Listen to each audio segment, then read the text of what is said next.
তো এখানে মধ্যক নির্ণয় করতে হবে। মধ্যক নির্ণয় করতে গেলে আমাদের প্রথমে একটা ছক অঙ্কন করতে হবে। সেই ছকটা হবে হচ্ছে এমন।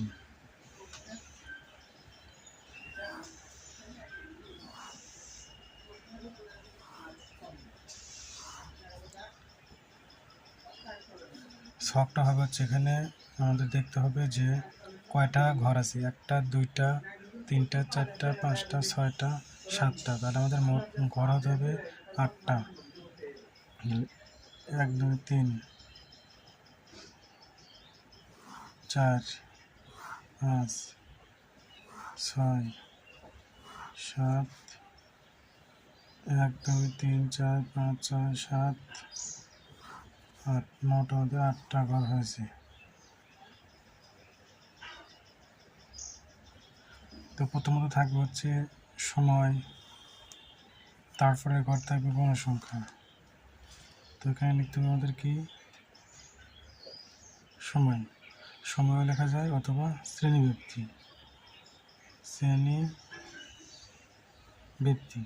এখানে আসবে গণসংখ্যা।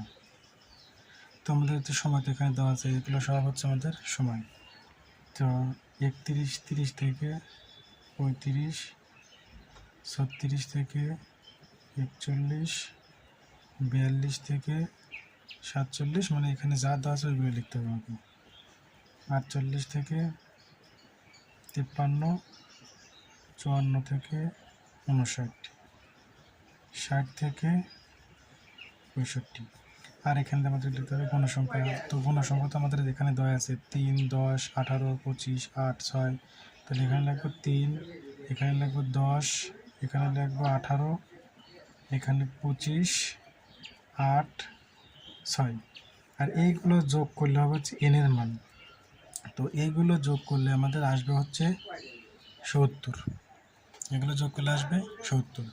এখন আমাদের গণসংখ্যা বের করতে হলে আমাদের লাগে হচ্ছে ক্রমযোজিত গণসংখ্যা।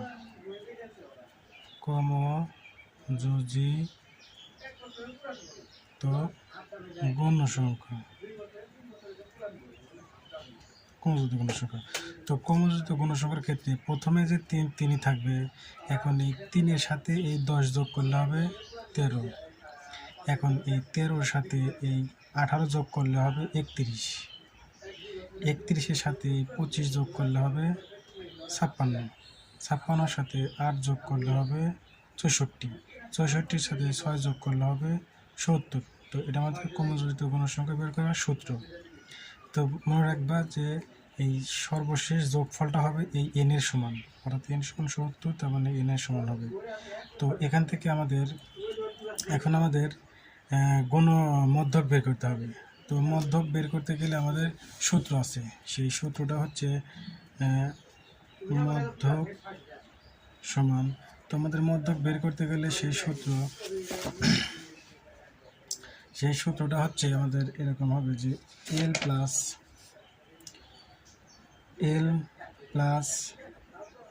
n/2 মাইনাস fc গুণন h/fm। এটা হচ্ছে আমাদের মধ্যক বের করার সূত্র। তো এখান থেকে আমাকে প্রথমত এখান থেকে একটু সহজভাবে আমরা এলটা বের করবো। এলটা কেমনে বের করবো? সেই এল হবে হচ্ছে এখান থেকে তোমাকে দেখতে হবে যে তার আগে আর একটা সংখ্যা। তো প্রথমত আমরা এন বের করলে আরও সুবিধা হবে।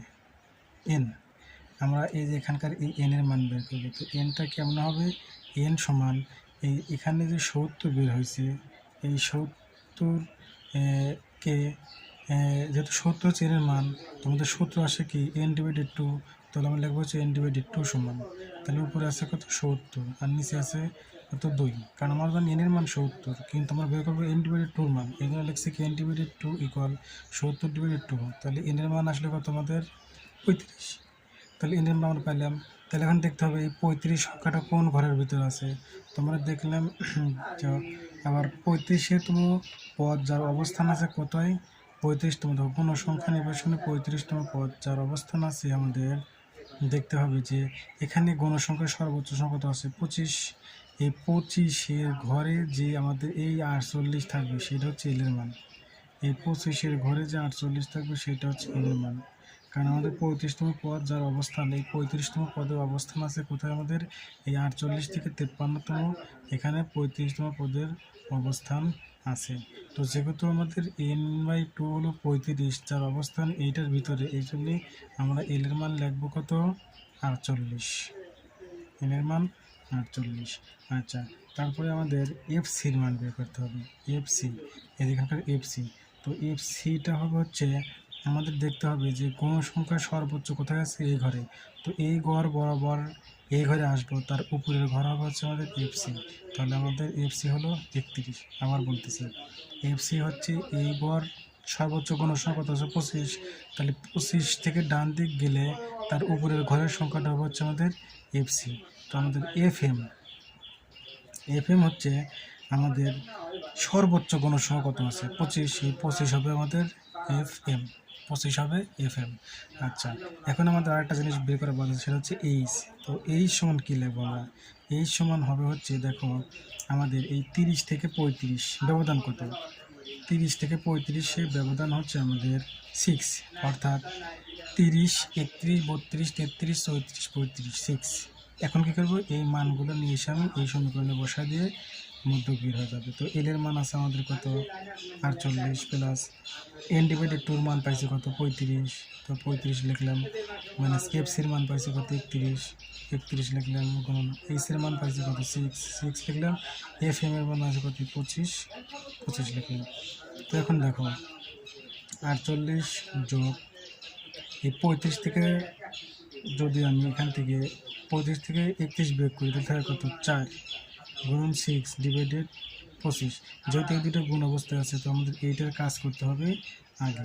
তাহলে দেখো 48 যোগ এই 4 6 24, উপর হয় 24 আর নিচে হয় 25। এই 24কে 25 দ্বারা ভাগ করলে হয় 0.96, আর এই দুটা যোগ করলে হয় হচ্ছে 48.96। তাহলে মধ্যক আমাদের কত হলো, 48.96। তো এইভাবে আমাদের যদি এরকম রাশি দেওয়া থাকে, তো মধ্যক আমাদের এইভাবে বের করতে হবে। তাহলে আমাদের মধ্যক বের করতে হলে কী করতে হয়, প্রথমে শ্রেণীব্যক্তি, তারপরে গণসংখ্যা, তারপরে ক্রমযোজিত গণসংখ্যা। তো আমাদের শ্রেণীব্যক্তি তোমাদের এখানে দেওয়া আছে যেগুলো, এগুলো হচ্ছে শ্রেণীব্যক্তি, গণসংখ্যা দেওয়া আছে এটা। আর অতিরিক্ত একটা সংখ্যা বের করতে হয়, সেটা হচ্ছে ক্রমযোজিত গণসংখ্যা। তো এটা কেমনে বের করতে হয়, প্রথমত 3 থাকবে, তারপরে 3-এর সাথে 10 যোগ করলে হয় 13, 13-এর সাথে আবার 18 যোগ করলে হয় 31, 31-এর সাথে আবার 25 যোগ করলে হয় 56, 56-এর সাথে 8 যোগ করলে হয় 64, 64-এর সাথে 6 যোগ করলে হয় 70। একটা জিনিস মনে রাখবা, এনের মান যা আসবে এই লাস্টে যে সমষ্টি আসলে সেটার মানও তাই আসবে। আচ্ছা, এখন মধ্যক নির্ণয়ের সূত্র আমাদের L plus n/2 minus FC গুণ h/fm। তো n/2 আমরা কেমনে বের করবো, n/2 সমান n এর মান 70, নিচে 2 ভাগ করলে 35। তো এখন দেখতে হবে আমাদের l এর মান কত বের করবো, আমাদের গণসংখ্যা সর্বোচ্চ কত আসে, 25। তো 25-এর ঘরে শ্রেণীব্যক্তির সর্বনিম্ন মানটাই হবে হচ্ছে l এর মান। আবার এফসির মান বের করবো আমরা, গণসংখ্যা সর্বোচ্চ যা দেওয়া থাকবে তার ডান দিক গেলে উপরের ঘরে যে সংখ্যাটা থাকবে সেটা হচ্ছে এফসির মান, সে হচ্ছে 31। এফএম হচ্ছে গণসংখ্যা সর্বোচ্চ কত আছে, সেটি হচ্ছে এফএম।